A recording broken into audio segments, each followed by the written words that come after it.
railways have always used coal to keep everything on the move. Thomas had once thought moving coal trucks was the worst job. With the railway listing on the stock market, moving coal was now as important as ever. You trucks have been very good to me today. The thinner you empty us, the better. We're thick of all this coal.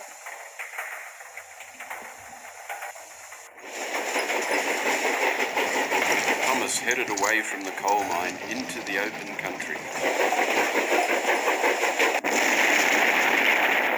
Thomas lay upside down with severe burns. The coal trucks were completely destroyed. A local potato farmer raised the alarm, and help was soon at hand. Earl arrived, bringing Jim the crane and the fat controller. Well, I've seen some accidents in my time, but this is no accident. I'd say there's been a bombing. Thomas was gently lifted onto the flat rail car by Jim. With the coal mine now shut off, I'll have to ration the coal until the line is repaired. There'll be a special meeting at the sheds later.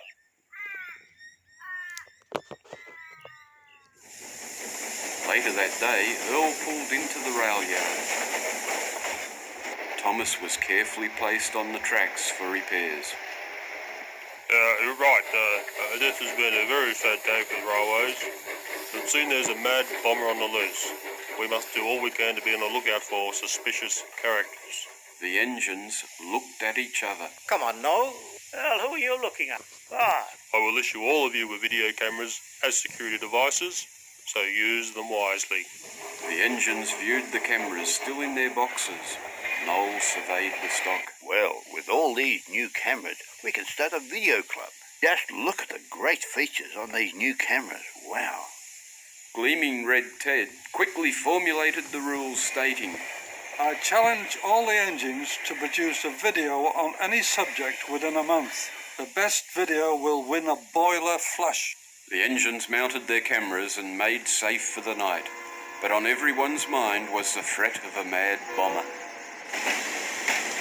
Next morning saw Andy the Diesel enter the yard boasting, So your coal supply has all dried up. It's about time you were all scrapped.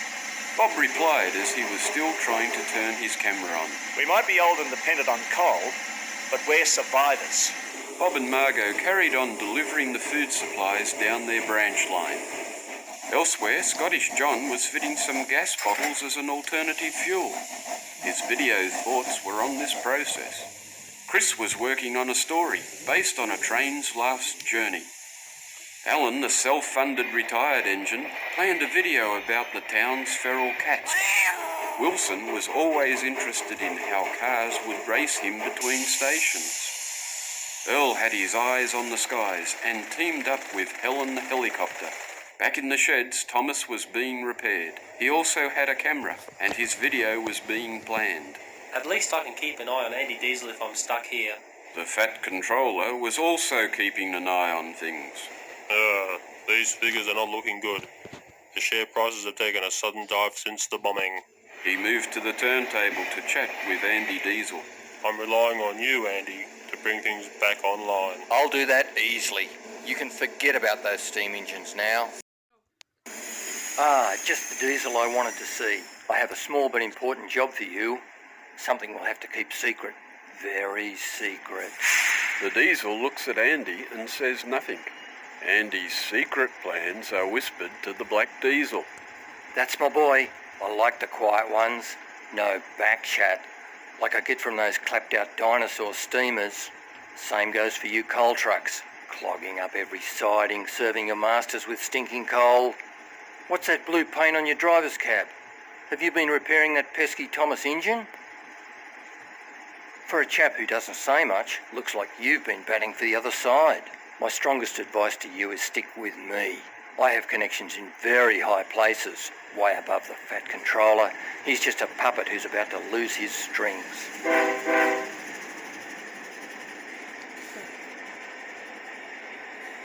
2 weeks had passed and the engines assembled at the rail yards. Off in the distance a storm was brewing, so all the engines packed into the sheds. Thomas was almost repaired and was being fired up to check for any boiler leaks. The fat controller made a brief announcement. I hope you're all getting used to your new cameras. Keep up the good work. Ted was curious about the videos. Okay, lads, we'll have a short movie night just to see how you've progressed. Earl was the first to show his work. The engines hissed at the first video. They had never seen the sheds from the sky before. I put my camera in the helicopter. Hey, just have a look at this where I went. Boy, there's some tremendous shots. It's a bit shaky, this. Oh, I don't like heights. Why is it shaking like that? It's all right. You use a tripod. Oh, look at that shed right down there. Wow. An outstanding effort, Earl. Excellent titling, good composition, although some shots a little shaky. Bob was next, but was unable to remove the tape from his camera. Well, you see, it's a drama. It's very good. I act in it. One of the most exciting scripts that I've ever seen. Okay, Bob, don't give the story away. Chris, have you got something to show? Chris's video played, and silence fell upon the shed. The lightning outside enhanced the story as the thunder broke the silence. Now that's a video. It sends shivers through your boiler. A fine example of how all videos should be made. Alan, it's your turn. A little different. Seems like you shot the tracks, not the cats. Wilson was next, but explained. Well, you see, I had this accident. The car ran over my camera. Terrible waste of equipment. Ted seemed bemused by this and called for Scottish John. I'd like to tell you all about LP gas. It's very good to run your engine on. It's clean, but most of all, it's cheap, and that's what I like. Yes, a solid industrial video, John. Well done. Then from the corner, Thomas whistled. Ted, I have a video.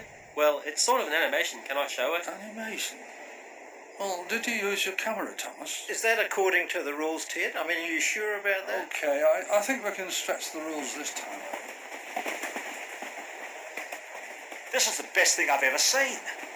I think I see something. What's that on the turntable? Noel steamed forward, asking for a replay at reduced speed. Come on, Noel. There's nothing. You got to be joking. I can't see Where a is thing. it? You've got to be I kidding. didn't see any of that. What do you see, Noel? I think that's a bomb on the turntable.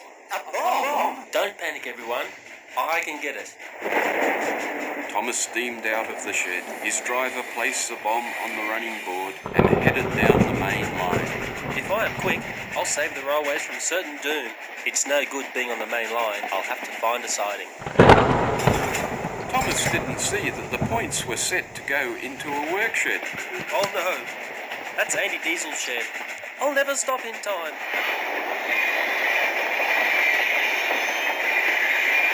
Andy couldn't believe his eyes. Oh no! Help! Help! Crikey's not me!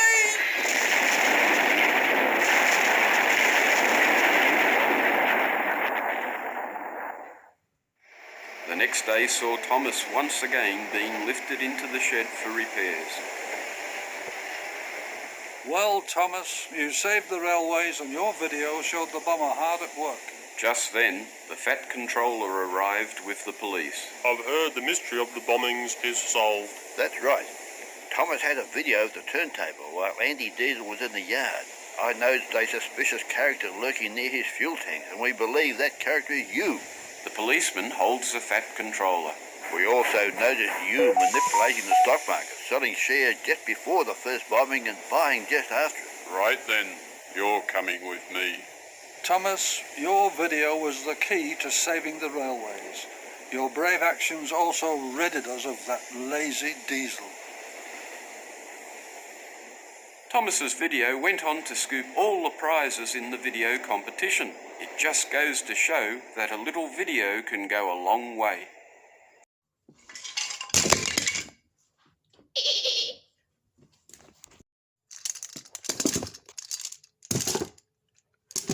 Gordon, get out of there. I just died. Oh,